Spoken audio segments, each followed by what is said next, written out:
지난 10월 5일 서울 여의도 한강공원 주변이 떠들썩하게 달아올랐습니다. 이날 오후부터 열린 2024 서울 세계 불꽃 축제에 많은 인파가 몰린 것인데요. 가을 밤하늘을 수놓은 불꽃 장관에 무려 100만 명의 관람객들이 몰렸다고 하죠. 불꽃 축제가 열리기 한참 전부터 각종 SNS 상에는 관람 꿀팁과 자리 예약 경쟁에 대한 정보가 줄을 이었고, 중고거래 사이트에서도 관람권 매매나 대신 줄을 서준다는 글들이 끊임없이 올라왔죠. 인기만큼이나 구설수도 많았는데요. 오늘은 세계 불꽃축제와 관련된 이야기를 해볼까 합니다. 오늘도 클릭해주셔서 감사합니다.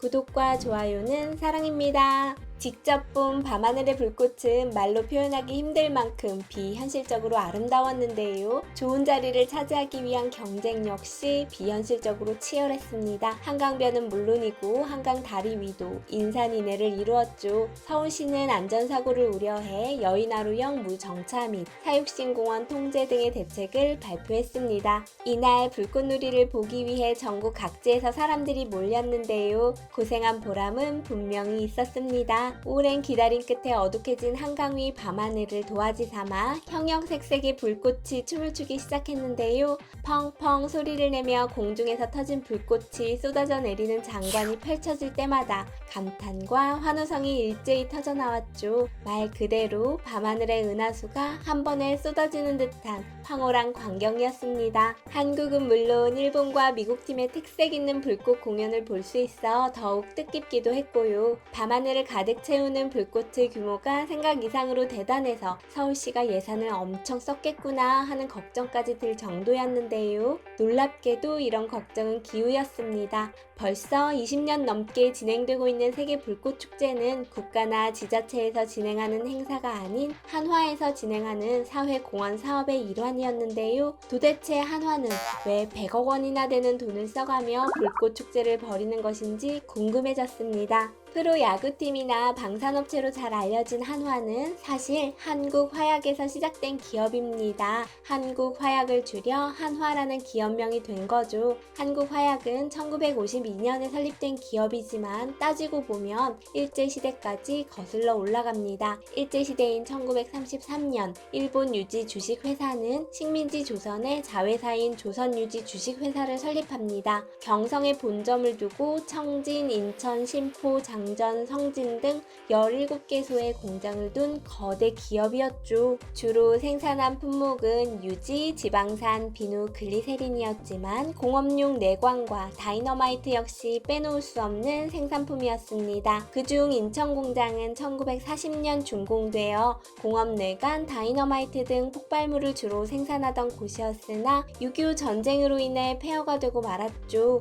6.25 전쟁이 끝나고 조선유지 주식회사 인천 화약 공장은 김종희에게 불화되는데요. 김종희가 바로 현 한화 김승현 회장의 아버지이자 한국화약의 설립자입니다. 김종희는 공장 설립 당시의 설계도를 어렵게 구하여 공장을 복구하였고 현재의 한화그룹으로 발전시켰다고 합니다. 현재 인천 화약 공장터는 한화 기념관이 들어서 있죠. 한화의 창립자인 김종희는 1940년 경기 도립상업학교 4학년 재학 중에 한국인 학생을 때리던 일본인 학생을 구타하여 퇴학당했던 에피소드가 있는데요. 이후 1942년 조선 화약 공판에 입사하여 노동자로 근무하다가 1945년 광복과 동시에 일본인들이 철수하면서 지배인으로 임명되기도 했죠. 조선 화약 공판은 1942년 일제가 발동한 기업 정비령에 의해 만들어진 회사인데요. 당시 조선에 있던 조선 질소화약, 조선 화약제조, 조선 유지 등 4대 화약 공장을 통폐합하여 폭약에 대한 모든 것을 독점하는 회사였습니다. 김종희는 1952년 조선 화약 공판 인수 후 본격적인 화약 국산화에 착수했는데요. 마침내 불굴의 의지로 국내 최초의 다이너마이트 생산에 성공해 다이너마이트 김이라는 별명을 얻게 됩니다.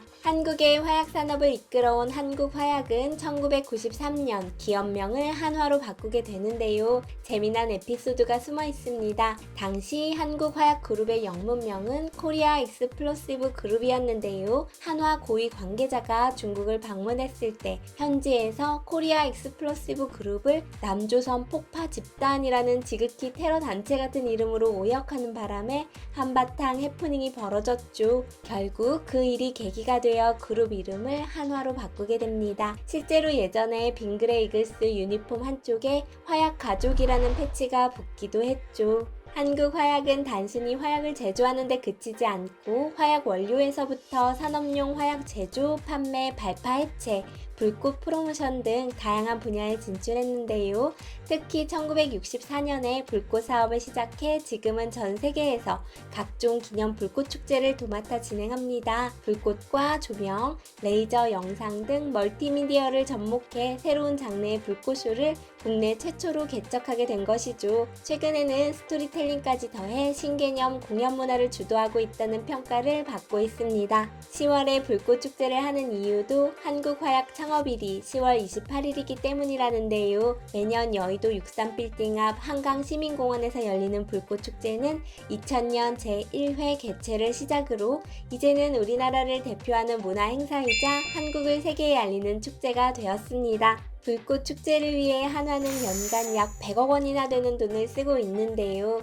단순히 예산만 지출하는 행사는 아닙니다. 한화의 기술을 뽐내는 자리이기도 하죠. 사실 불꽃놀이는 불꽃이라는 물감으로 하늘에 그림을 그리는 작업이라고 할 수 있는데요. 당연히 정교한 기술이 필요합니다. 특히 음악에 맞춰 불꽃을 정확히 발사하여 불꽃으로 스토리텔링을 하는 멀티미디어 불꽃쇼는 한화를 대표하는 첨단 기술이죠. 이러한 기술력 덕분에 한화의 불꽃쇼는 국내외에서 호평을 받으며 전 세계 불꽃 축제에서도 주목받고 있다고 합니다. 한화가 자진해서 사회공헌 사업을 하는 것에 대해 과거 군사정권 시절 최루탄으로 돈을 번 원제를 참여한다는 루머가 있는데요. 이번 기회에 저희 재미슈가 한화에 대한 몇 가지 팩트 체크를 해보았습니다. 1980년대에 운동권을 중심으로 한화가 최루탄을 만든다는 소문이 퍼진 적이 있었는데요. 사실 최루탄을 생산한 적은 없다고 합니다.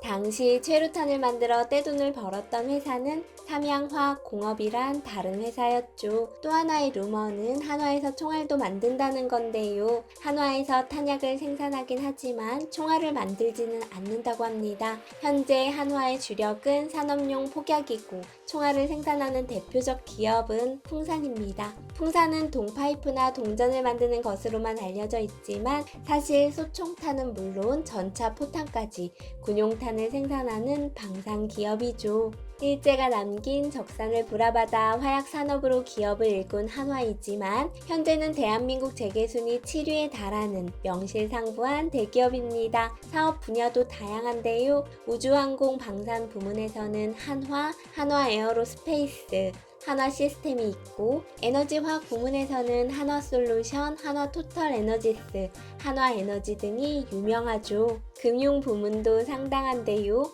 한화생명, 한화손해보험, 한화투자증권, 한화자산운용 등을 가지고 있고 유통 서비스 부문에서는 한화호텔앤리조트, 한화갤러리아 등을 운영하고 있죠. 최근에는 대우조선해양을 인수하여 로키드 마틴과 같은 세계적인 군수업체로 도약을 꿈꾸고 있다고 합니다. 얼마 전 화제가 된 현무5 역시 한화에서 생산하고요. 우리나라를 대표하는 방산 기업으로 거듭나고 있는 한화, 계속해서 승승장구했으면 합니다. 멋진 불꽃축제도 계속 부탁드리고요. 마지막으로 유익한 소식 하나 드릴게요. 이번 불꽃축제 놓치신 분들 아쉬우셨죠? 하지만 오는 11월 9일 부산 광안리 일대에서 부산 불꽃축제가 열린다고 하니 시간 되시는 분들 꼭 챙겨보시기 바랍니다. 오늘은 한화의 세계 불꽃축제와 관련된 이야기를 들려드렸습니다. 어떠셨나요? 오늘도 저희 재미슈가 준비한 소식 함께 해주셔서 감사합니다. 구독과 좋아요, 알림 설정 부탁드리며